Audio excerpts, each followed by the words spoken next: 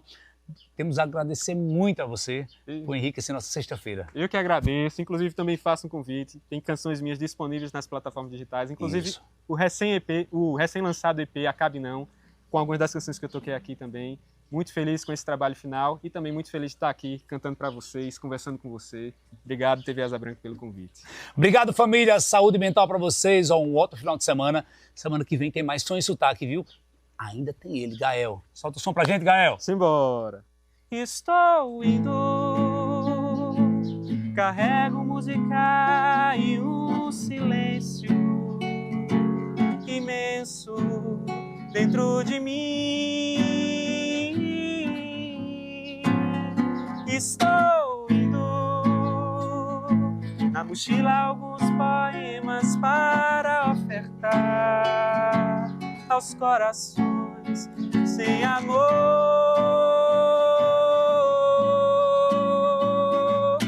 Para os que não acreditam que a vida é possível,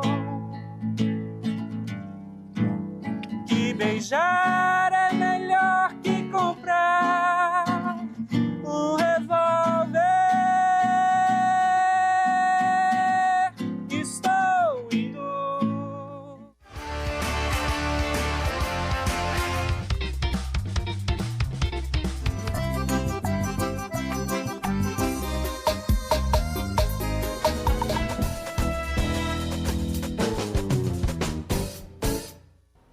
E daqui a pouquinho tem música também no Panorama CBN. Hoje a gente vai conversar com o cantor e compositor Lucas Mamed. O Panorama começa às 2h, hein? Na rádio que toca notícia.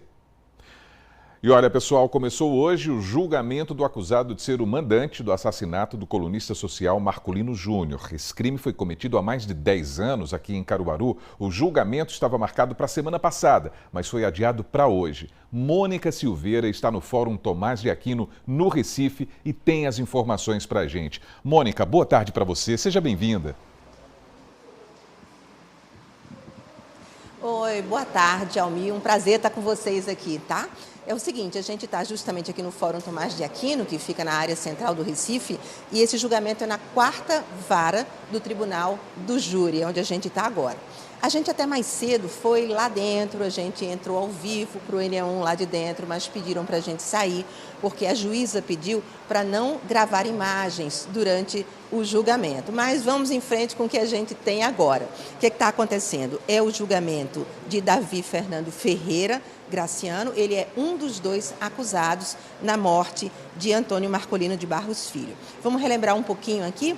O crime foi há 10 anos, foi exatamente em abril de 2016. Marcolino Júnior era jornalista e colunista social aí em Caruaru, e ele tinha 46 anos. E o corpo dele foi encontrado na mata, numa zona rural de Sairé, aí também no Agreste. De acordo com as investigações, esse assassinato foi cometido num motel em Caruaru.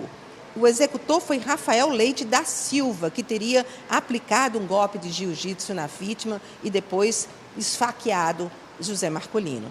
Um ano depois do crime, Rafael foi julgado e condenado a mais de 30 anos de prisão. O que está acontecendo aqui hoje, depois desse adiamento do dia 13 para cá? Começou às 9h30, hoje, e depois começaram a ser ouvidas as testemunhas de defesa. São 5, sendo que agora está sendo ouvida a 3ª testemunha de defesa. Não se sabe ainda se vai haver ou não um intervalo antes da ouvida da 4ª testemunha de defesa. Depois está previsto o depoimento, a testemunho das 5 testemunhas de acusação. São 4 testemunhas de acusação, 5 testemunhas de acusação. E em seguida, sim, o interrogatório do réu. Aí depois começam os debates e ainda não se sabe, não se tem noção exatamente de até que horas isso aqui vai. É uma previsão de que isso vá até pelo menos a noite de hoje, tá? E lembrando que no caso do outro acusado do homicídio, né, o Rafael Leite da Silva, ele já foi julgado pelo Tribunal do Júri em 2017 e ele foi condenado a 30 anos e 5 meses de prisão, além do pagamento de 120 dias multa. Lembrando que que hoje o julgamento é do suposto mandante. O julgamento vai dizer agora se ele foi mandante ou não, de acordo com o que o júri e a juíza decidirem, o Davi Fernando Ferreira Graciano. Então, essas são as informações que a gente tem ao vivo aqui do Recife, do Fórum Tomás de Aquino, sobre esse julgamento que começou hoje pela manhã e que deve ir pelo menos, até hoje à noite. Almir. Mônica, muito obrigado por essas informações, um bom trabalho para você. A gente lembra ao telespectador aqui do AB1 que outras informações a respeito desse julgamento a gente vai trazer logo mais à noite no AB2. Esse caso chocou a região inteira, foi uma grande perda para o jornalismo, uma perda para o colunismo social também, a morte do nosso colega, Marculino Júnior. Durante muitos anos, Marculino esteve também fazendo parte das equipes aqui da TV Asa Branca, não é? Com o seu colunismo social. A gente vai seguir acompanhando todos os detalhes desse julgamento e outras informações logo mais à noite, pessoal. Então, o AB1 dessa sexta-feira está terminando agora, agradecendo a sua companhia, não só de hoje, mas da semana inteira, a companhia de sempre, não é? A gente deseja uma ótima tarde e a gente volta a se encontrar amanhã no AB1 e no AB2 desse sábado, hein? Estaremos juntos, se Deus quiser, pessoal. Um forte abraço e até lá!